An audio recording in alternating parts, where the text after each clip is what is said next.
Speaker Kevin McCarthy is struggling right now to unite House Republicans to avoid this shutdown. The House is expected to vote on government funding bills today. It's unclear if he has the support that he needs. Meanwhile, Senate Democrats hope to buy some time with a bipartisan stopgap funding bill. Here to talk more about the impasse, former White House Cabinet Secretary for the Trump administration, William McGinley. Sir, thank you for giving us some time. Will Congress get this done in time? Look, I mean, I've seen this a number of times, and it could come together at the very last minute, including on Saturday right before midnight. When Congress really has to act, it's funny how they're able to actually get something done.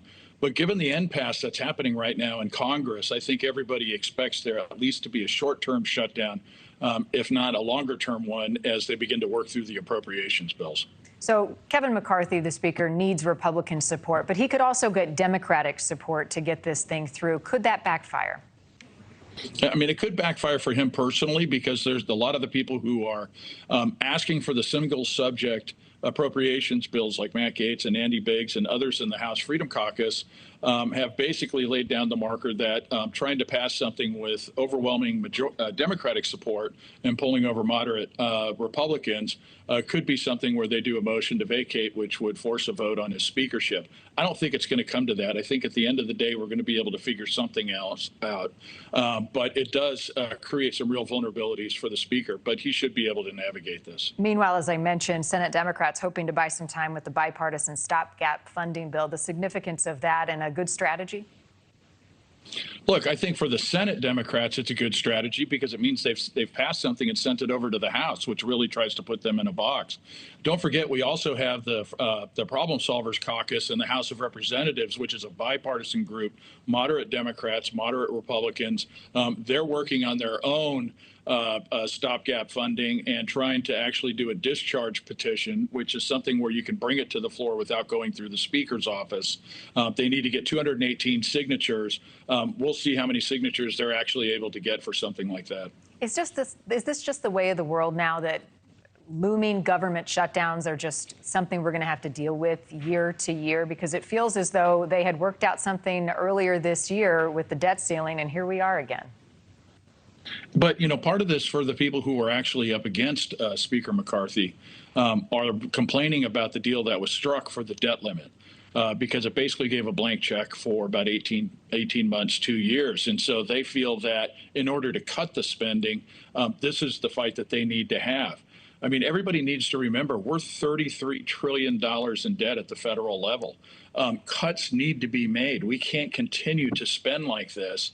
And there does need to be some regular order where these appropriations bills are going through the committee process so that the department and agency heads have to come in and defend each program and why the taxpayers need to continue to fund it.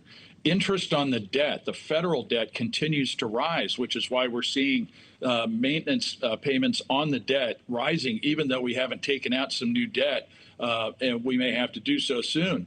But all of this is getting more expensive, and it's squeezing out the necessary programs that we need to have the federal government fund. And this could impact millions of Americans if a shutdown does happen. Food assistance, people not getting their paychecks, all this gets put on hold. Talk about the real world implications of a possible shutdown that we've already seen happen in the past. I mean, for me, I think one of the things that needs to happen is the defense bill must be passed. We need to pay our warfighters and their families to defend the homeland, but also our national interests abroad. That is something that I think should be passed this week and sent to the president's desk so that they don't suffer any sort of delay in payment for all of the important work that they're doing, keeping us free and safe. Also, OMB, the Office of Management and Budget, is sending out guidance to the departments and agencies about what they're supposed to do to prepare for a possible shutdown, whether it's days, hours, weeks, or months. And one of the things that does exist is that the department secretaries and their staff have a lot of latitude to determine who's essential, who's not, who should keep working, who shouldn't, but also where the residual funds can be spent. So politics always seems to enter this. I think Democrats and the Biden administration are going to try and make this as painful as possible for Republicans by trying to shut down some things that make it worse than it is. But at the end of the day, we need to get this together. We need to get a handle on the deficits. We need to fund this government, and we need a federal government that's working for the people. Thank you for watching. Go to newsnationnow.com to find News Nation on your television provider. And don't forget to click the red subscribe button below to get more of News Nation's fact-driven, unbiased coverage.